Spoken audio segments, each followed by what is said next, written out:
নিজের জন্য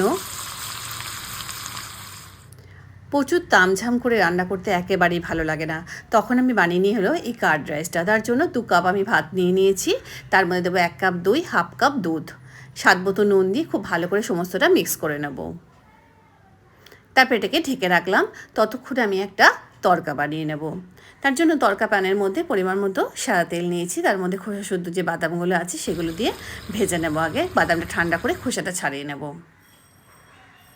আর তোমাদের যদি খোসা ছাড়ানো বাদাম থাকে তাহলে তো খুবই ভালো হলো।